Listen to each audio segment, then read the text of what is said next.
Bismillah ar-Rahman ar-Rahim. Welcome, students of grade first secondary. We'll continue solving the questions, the final revision from Al-Mu'asir, exams in Al-Mu'asir book. We reach this question. This question is asking about the relation between formation of starch and the chloroplasts. Formation of starch and chloroplasts. So we need to understand what is the relation between starch and the chloroplasts. You know that the plant leaf like this has green color. Why it has green color? Because it contains chloroplasts. It contains what? Chloroplasts. The chloroplasts, the green plastids, contain a pigment called chlorophyll. Chlorophyll. So we have here chlorophyll. The green leaf has here chloroplasts. Make it green. And the chloroplasts have the ability to attract or to absorb sun rays. The chloroplast can absorb sun rays. The sun rays is absorbed by the chloroplasts, and the plant can make photosynthesis in the chloroplasts. So the chloroplasts are the place of making photosynthesis in the plant. The green parts of the plant are the places of making photosynthesis in the plant. When the plant absorbs carbon dioxide and water and light inside the chloroplasts, inside the green leaf, it can make food. It can make glucose and it can make starch. And also the starch can change into other types of food like protein or lipids or so, and so on. So the chloroplasts are the place of photosynthesis. And the photosynthesis process is the process in which the starch is formed. Okay? Okay. Next question. Calculate the number of peptide bonds that are resulted from binding of 20 amino acids. How many peptide bonds? If we bend 20 amino acids. If we have here amino acid, peptide bond amino acid, peptide bond amino acid, any number. If we have any number. If we have any number, for example, this number. So we have a bond here, peptide bond here, peptide bond here, and here, peptide bond here, and so on. So now, how many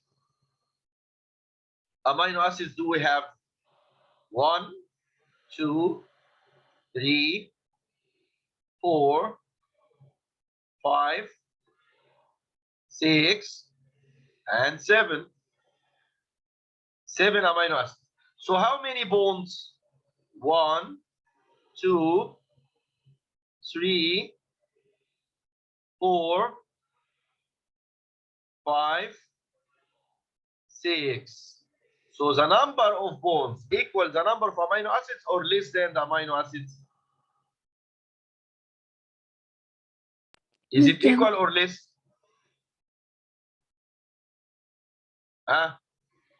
Is it equal or less? Less than. Less than. Less than by what? By 1. Less than by 1. So if you have 20 amino acids, how many peptide bonds you have? Less than 1. So it will be what? 19. 19 bonds. Very good. 19 bonds. Is it easy? Okay. I think it is easy.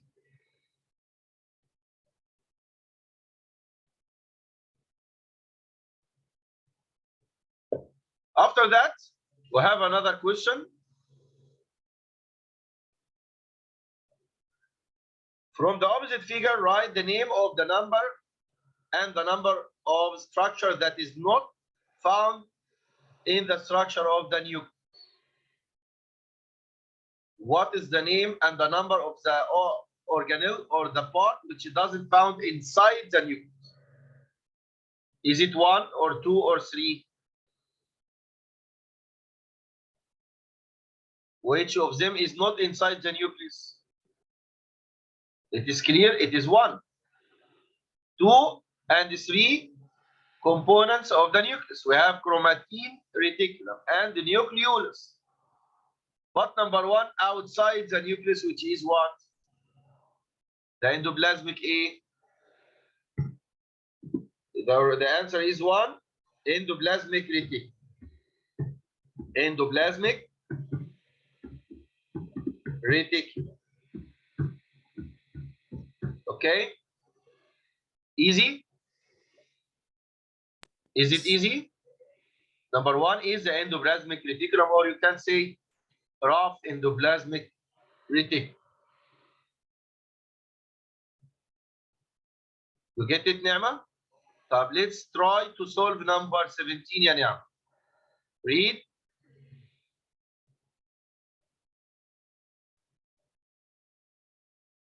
Can you read? The opposite graph indicates the relation between two different enzymes, A and B, Two and enzymes, A pH and B. value. Okay. And the pH value. We have pH value here. About 3, the top here at 3, and the top here at 8. Okay? Continue. Can you conclude the pH value? value at which the value enzymes A, B are most active. At which value here enzyme A and enzyme B? At which value the enzyme A is more active? A. Is active at, okay, active at what? pH. At what pH? 3.2. 3 ماشي، 3 نقول 3.2 ماشي، مفيش مشكلة. 3.2 pH. اوكي؟ طيب B, enzyme B is active at what? At 8. Is active at تقريبا 8 pH. مش كده؟ يعني نقدر نقول which of them work in acidic medium and which of them work in alkaline medium.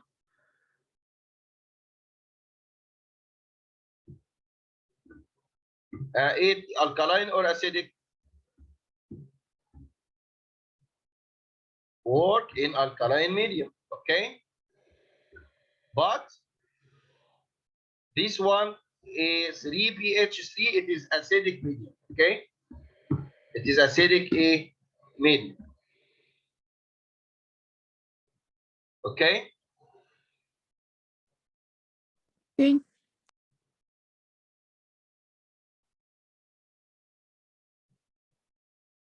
Let's go to another question.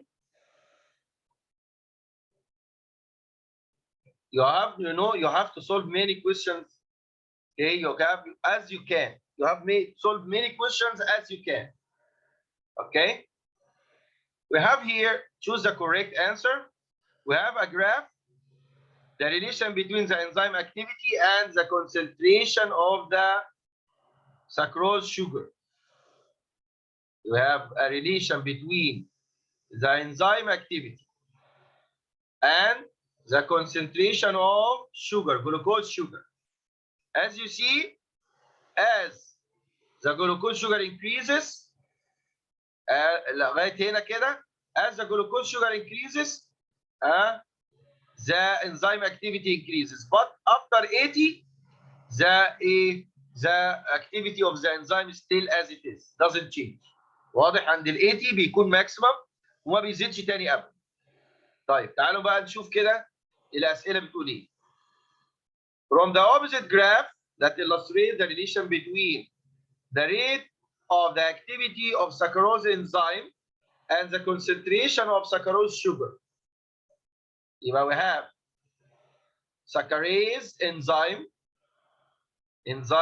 which help in digesting sucrose, breaking sucrose. So the enzyme has the same name, but we change O into A. The enzyme is called saccharase enzyme, and the sugar is called sucrose sugar. So the activity of the enzyme constant at part X because the enzyme activity inhibited، يعني حاجة وقفت نشاط الانزيم، حصل له تثبيط يعني. The substrate is consumed completely، المادة اللي بيشتغل عليها الانزيم استهلكت تماما. The enzyme concentration reduce the rate of the chemical reaction، الانزيم concentration بيقلل من ايه؟ من الكيميكال رياكشن، سرعة الكيميكال رياكشن. The substrate concentration reduce the rate of the chemical reaction. نقدر نقول ايه؟ نختار ايه؟ ممكن يكون ايه اللي حصل؟ ممكن يكون B. تختاري بي. The substrate is consumed completely. ممكن. إجابة صحيحة. لأني وقف الإنزيم عشان خلص على السبستريت.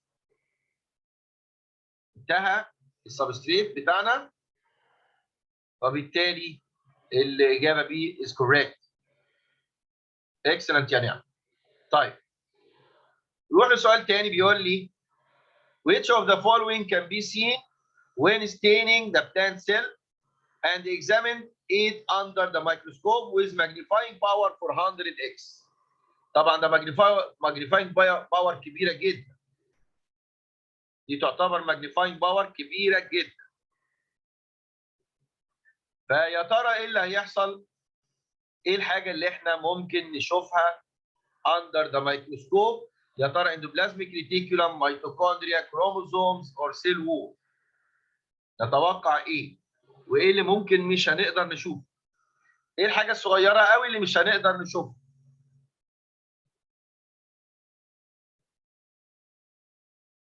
اكيد هنشوف السيل وول مبدئيا كده.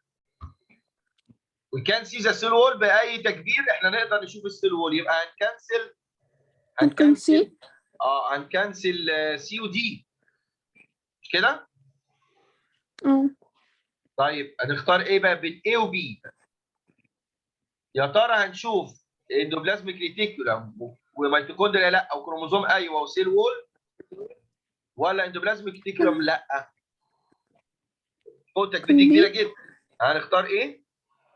بي. اخترت بي بناء على ايه؟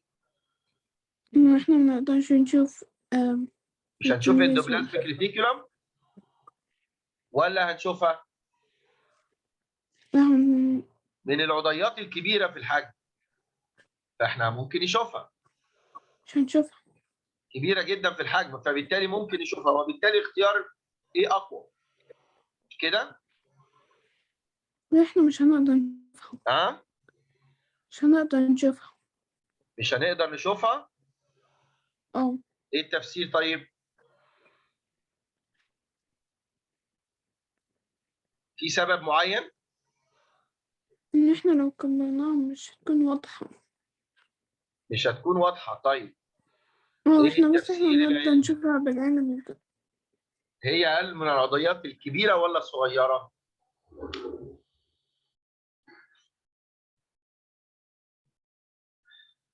طيب سيب السؤال ده، في اختلاف شوية، ممكن A أو B. سيب السؤال، سيبنا من السؤال ده، نروح للسؤال اللي بعد كده. Digestive enzyme in human digest substrate rapidly at temperature 35. يبقى دي optimum temperature بتاعت الانزيم. تمام؟ Digestive enzyme in human digest substrate rapidly at 35. تمام؟ يبقى دي الايه؟ الاوبتيمم تمبريتشر. ماشي؟ What happens if the enzyme and its substrate work at temperature 50؟ نتوقع ايه؟ The nature of the enzyme is changed and its work stops. The reaction continue with the same rate. The reaction occurs with rapid rate. The reaction occurs with slow rate. نتوقع ايه؟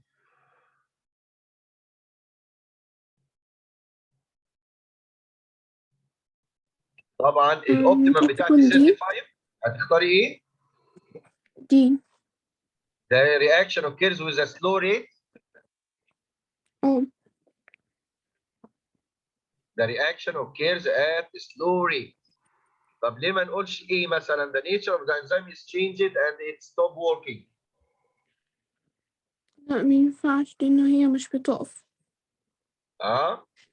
work enzyme substrate work at temperature يبقى هتقل النشاط بتاعه. ماشي تمام. اوكي يا نعم. طب نروح لنمبر 4. in the human blood there are several types of white blood cells that can engulf, digest, degrade, disintegrate and get rid of microbes. ممكن تاكل الايه الميكروبس، تفرتكها خالص، تدوبها. While most of the plant cell can't do this is due to the presence of ايه اللي موجود في الانيمال سيل او في البلاد ومش موجود في البلانت سيل. The cell membrane, Golgi apparatus, chloroplast, cell wall. تختار ايه؟ واحد من دول هو اللي بيعمل لي اللايسوسومز. مين اللي بيعمل اللايسوسومز؟ السيل وول. لا، الجولجي اباريتس هو اللي بيعمل اللايسوسومز، وبالتالي اهم حاجه بتساعد في عمل اللايسوسومز هو الجولجي اباريتس، وبالتالي ما فيش جولجي اباريتس ما فيش لايسوسومز. تمام؟ يبقى عندي هنا جولجي اباريتس هو اللي بيعمل ايه؟ انجلفنج، لان هو اللي بيعمل اللايسوسومز اللي هي بتعمل انجلفنج للايه؟ او ديستروينج للميكروبس. تمام؟ طيب نروح لسؤال كمان. By using the opposite figure that illustrates the bacterial cell. By using the opposite figure represented the bacterial cell. Which of the following components is found in each of the bacterial cell and the animal cell؟ موجود في البكتيريا وفي الانيمال. كبسول، بلازما ممبرين and cell wall. كبسول DNA and ribosomes. Plasma membrane, cell wall and DNA. Plasma membrane, DNA and ribosomes. Bacterial cell موجود فيها ايه هي والانيمال سيل نفس الحاجه؟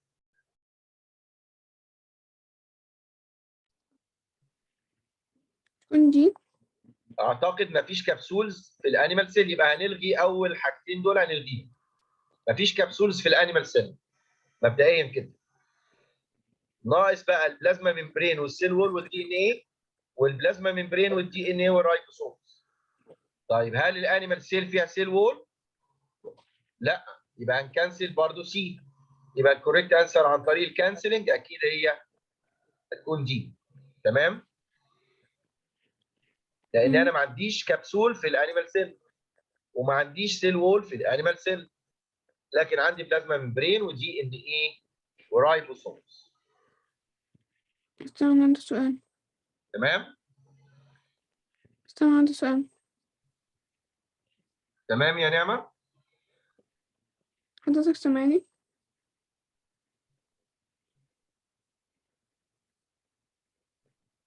مستر نكمل. Which of the following حضرتك organic. سامعني؟ ايوه يا نعمة سامعك. أنا كنت بقول لحضرتك أنا عندي سؤال. اتفضلي يا نعمة. السؤال اللي قبليه سؤال رقم 5. هو جه واحد هو السؤال ده جه في الامتحان وأنا عملت دي، بس عملت المس ايه؟ أنا عملت آخر واحدة زي ما حضرتك عملت، بس المس بتاع المستر قال الامتحان ايه؟ قال اختار قال سي. ايه؟ هو قال لي الإجابة سي قال غلط؟ وأنا مش طب تعالوا نتفق مع بعض ايه المشكلة هنا في السؤال ده؟ احنا بنقول ايه؟ Which of the following components found in each bacterial cell and animal cell؟ موجود في الاثنين. هل السيل وول موجود في الانيمال سيل؟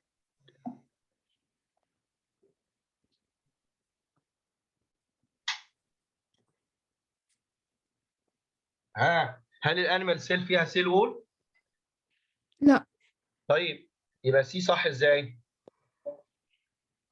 ما أنا ينفعش حاولت سي عمرها ما أشرحها تكون صح. بس ها؟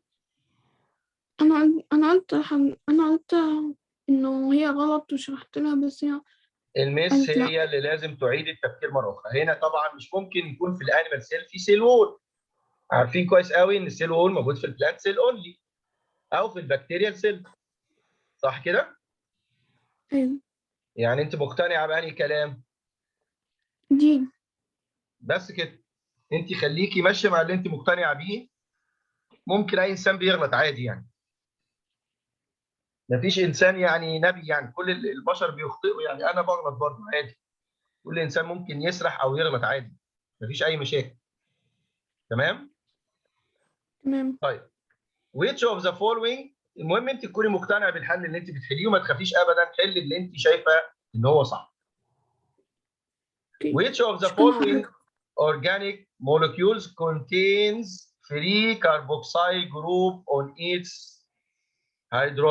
hydrolysis. Free carboxyl group in its hydrolysis. فكري كده معايا. phospholipids and polysaccharides. phospholipids and proteins. polysaccharides only, proteins only.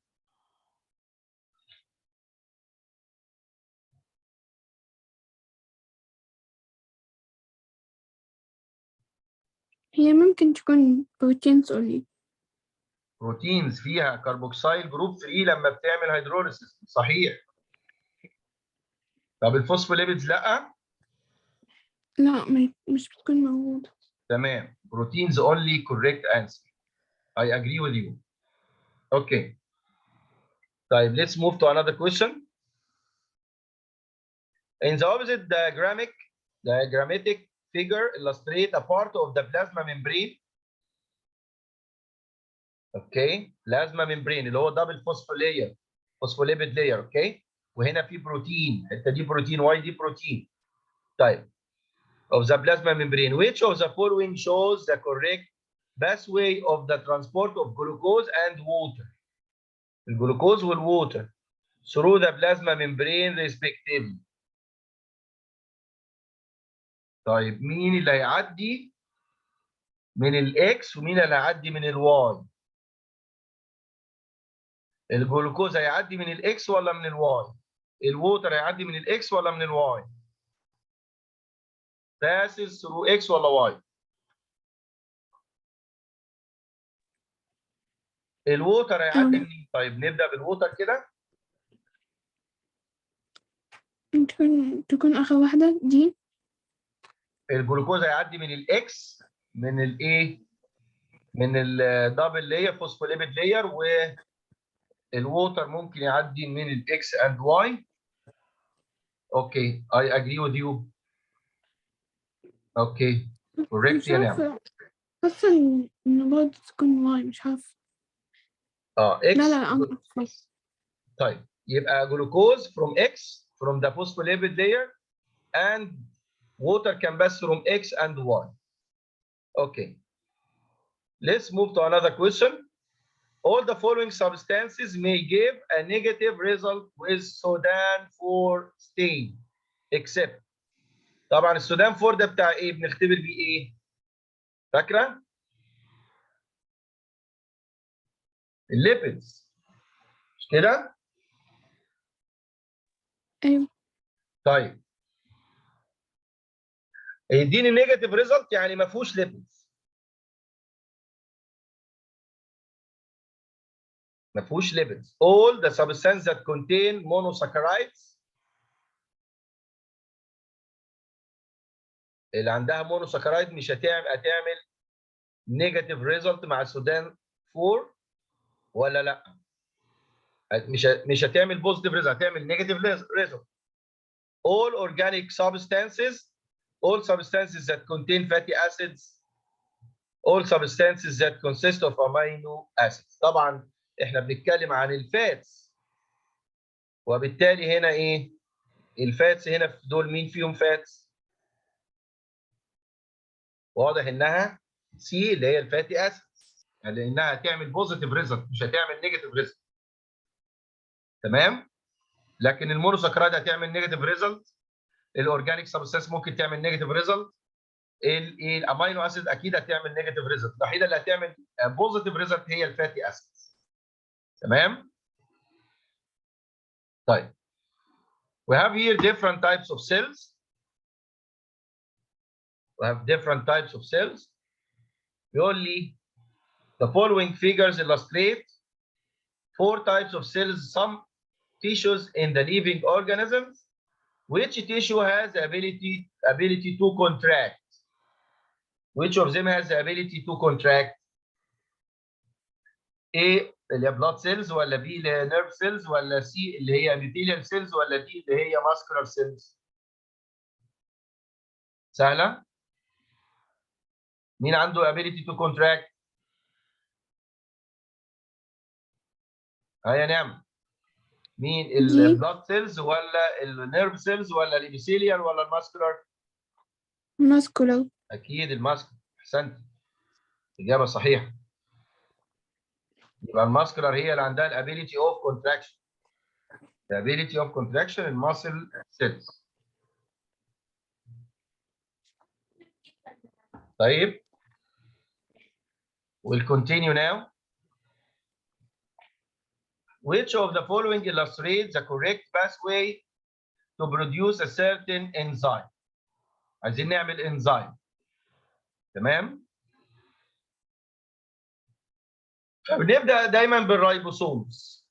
بعد الرايبوسومز ما بتعمل الانزيمز، الانزيم بتروح على الاندوبلازميك ريتيكولوم. يبقى هنكنسل ايه وبي، صح كده؟ ايوه. طيب ناقص لنا سي ودي، لان الخطوه الثانيه لازم تكون اندوبلازميك ريتيكولوم. هنروح لجولجي بادي وبعدين للترانسبورتنج فيزيكل، ولا نروح للترانسبورتنج فيزيكل والجولجي بادي في الاخر؟ مين الاول، جولجي بادي ولا الترانسبورتنج فيزيكل؟ جوجي بادي جولجي أول. بادي الاول. يبقى الاختيار الصحيح هو دي. احسنت يا نعم، الاجابه صحيحه. يبقى نكنسل سي كمان. طيب بيقول لي answer the following questions. Indian fox and the polar fox are from the same genus. كانيدي، نفس الجنس او نفس النوع، اسمهم كانيدي. But each of them lives in its own environment. كل واحد عايش في البيئه بتاعته. الانديان فوكس والبولار فوكس. طبعا البولار فوكس very cold environment، لكن الانديان فوكس فين؟ في hot environment. In the light of your study، طبعا اكيد هيبقى في اختلاف كبير بين البولار فوكس في الادابتيشن بتاعه والانديان فوكس. Explain why the Indian fox has no ability to live in North Pole. يا ترى الانديان فوكس ما يقدرش يعيش في النورث بول ليه؟ هو البولار فوكس قادر يعيش ليه؟ عنده ايه بيميزه عشان كده يقدر يعيش في النورث بول؟ ايه اللي بيميز البولار انيمالز؟ polar animals have ايه؟ polar animals have thick fur. have thick ايه؟ fur and fat thick fat layer under the skin. fat layer under the skin. صح كده؟ يبقى ما عندوش ايه؟ الثيك فور والفاتي لاير under the skin اللي بتساعد مين؟ البولار فوكس انه ايه؟ can live in the cold polar region. ده difference between البولار animals وايه؟ والنون بولار animals. تمام يا نعمة؟ زي البولار بير والبينجوين عندهم thick fatty layer under the skin. طيب cytoplasm contain the cell organelles only. cytoplasm contains the cell organelles only. تمام؟ How far this statement is correct with explanation? Cytoplasm contains cell organelles only. Is it correct يا عمر؟ عمر معانا دلوقتي. ايه رأيك يا عمر؟ Is it correct statement?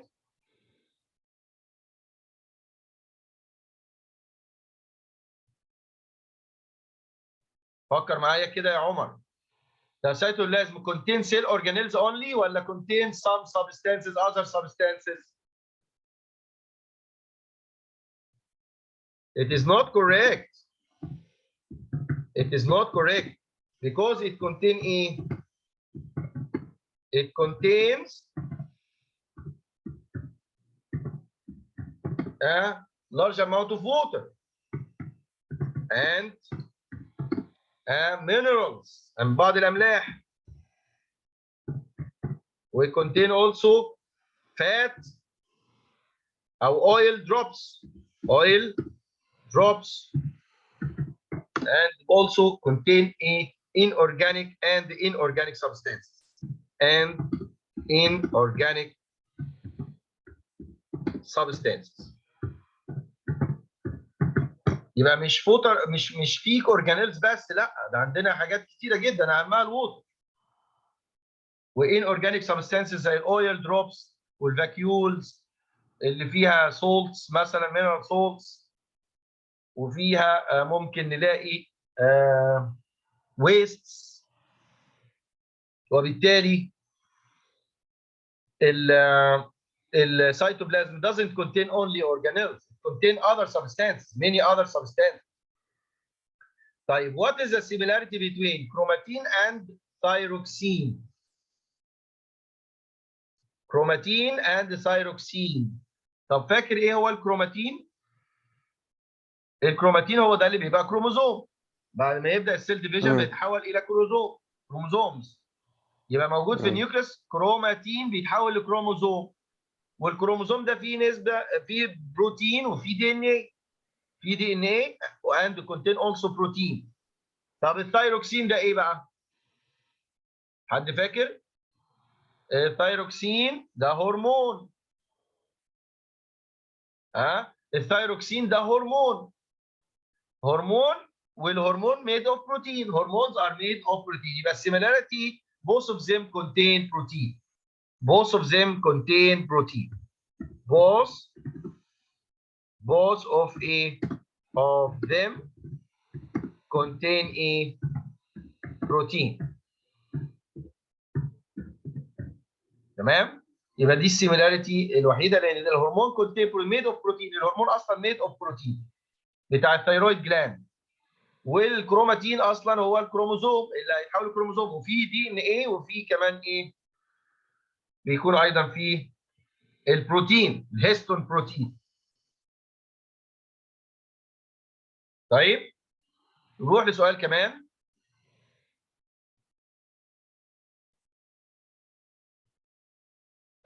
بيقول لي ايه يا نعمه؟ What is the relation between the type of lens used in the microscope and the magnifying power? The type of the lens and the magnifying power. يعني كده معنى كده ايه؟ اكنه بيقول لي compare between the lens in the light microscope and the lens in the electronic microscope. ايه الفرق بين اللينس بتاع اللايت مايكروسكوب والالكترونيك مايكروسكوب؟ ايه اللينس بتاع اللايت مايكروسكوب؟ فاكراها بتتكون من ايه؟ عباره عن جلاس ميد اوف جلاس. مش كده؟ اللايت مايكروسكوب اللينس بتاعته ميد اوف ميد اوف جلاس. والماجنيفيكيشن بتاعها ما بيزيدش عن 200 حاجه بسيطه جدا. 1500 ما بيزيدش عن كده. لكن اللينس بتاع الالكترونيك مايكروسكوب بتبقى ايه؟ electromagnetic lens. Electron. And its magnification power can reach كام؟ 1 million times او more. يبقى الفرق بين اللايت مايكروسكوب اكنه بيقول لي كومبير بين اللايت مايكروسكوب والالكترونيك مايكروسكوب. يبقى هقول له كده اللايت مايكروسكوب has a glass lens plus length. and the power ما تزيدش عن كام؟ not more than 1500 x. لكن الالكترونيك مايكروسكوب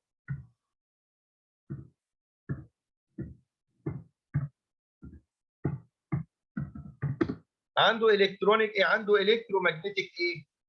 lens has electromagnetic lens. تمام؟ its power can reach كام؟ its power can reach 1 million or more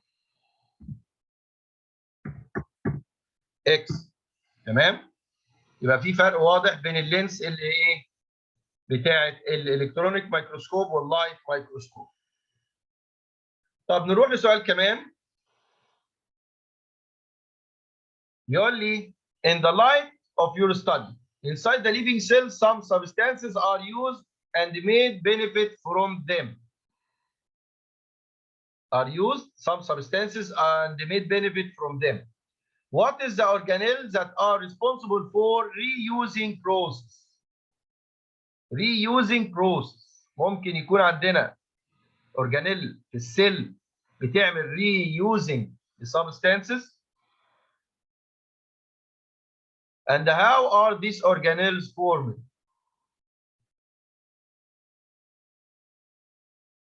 يا ترى ايه اللي في السيل عندنا بيعمل reuse؟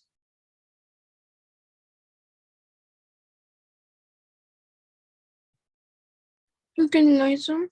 اللايسوسوم. برافو. اللايسوسوم. احسنت. Lysosomes are used. They can collect some enzymes and reuse them. Lysosomes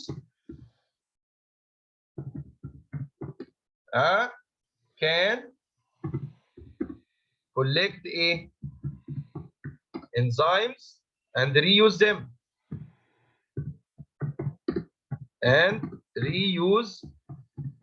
them. طيب. طب اللايسوسوم how they are formed؟ بتتكون فين اللايسوسومز؟ اللايسوسومز دي بتتكون فين؟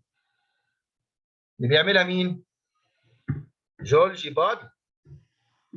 جولجي بادي made the lysosomes.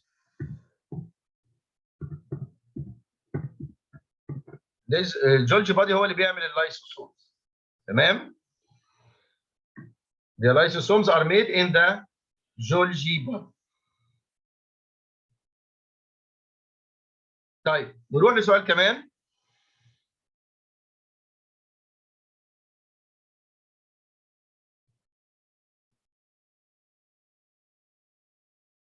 آخر سؤالين معانا. Plant manufacture each of starch and cellulose. الاثنين دول يعتبروا complex sugar. Do you expect that the enzymes which are participated in the formation of starch can be also used in the formation of cellulose? Explain your answer. Plants manufacture each of starch and cellulose. Do you expect that the enzymes which are participated in the formation of starch can be also used in the formation of cellulose? Explain your answer. حد عنده فكرة؟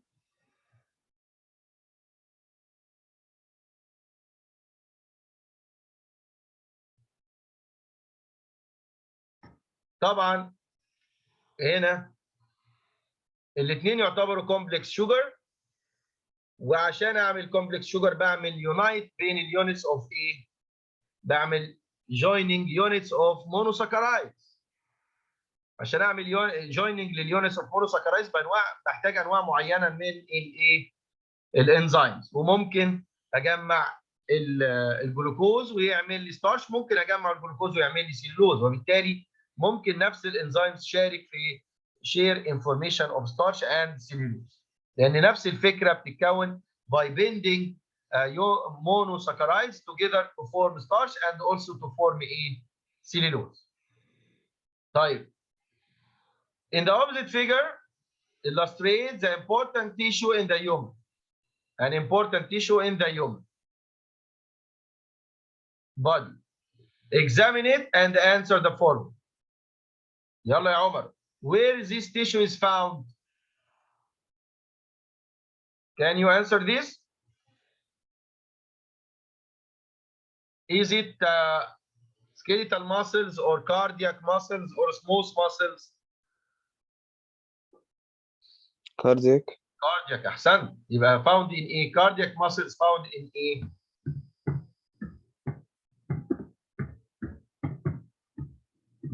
Found in the heart. In the heart. مش كده؟ طيب. What is the function? What happened if the structure A is absent from this tissue?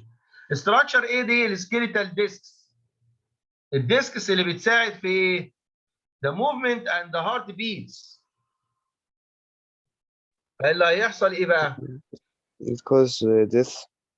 كده مش disturbance in the heart beats. ممكن لو ما فيش الskeletal parts دي او الديسكس دي يبقى يحصل ايه؟ The heart doesn't beat by one system او by one rhythmic way. The heart will not contract or beat in one unit. As one unit. It will not be rhythmic movement of the heart. Okay, so the heart will it controls the rhythmic movement of the heart, the contraction of the heart. وبالتالي لو not found يبقى ايه؟ The heart will not contract by the same way by one in one unit as one unit. So we'll stop here يا شباب. And I hope you start solving more questions. I hope you start solving many questions. I want you before the exam to finish all the exams in المعاصر book إن شاء الله. تمام. بس معلش ينفع تبعت الريكوردر لحضرتك سكت؟ إن شاء الله هبعت الريكوردنج بإذن الله يا عمر. إن شاء الله المرة الجاية نبدأ بإكزام 3 إن شاء الله. السلام عليكم ورحمة الله. السلام.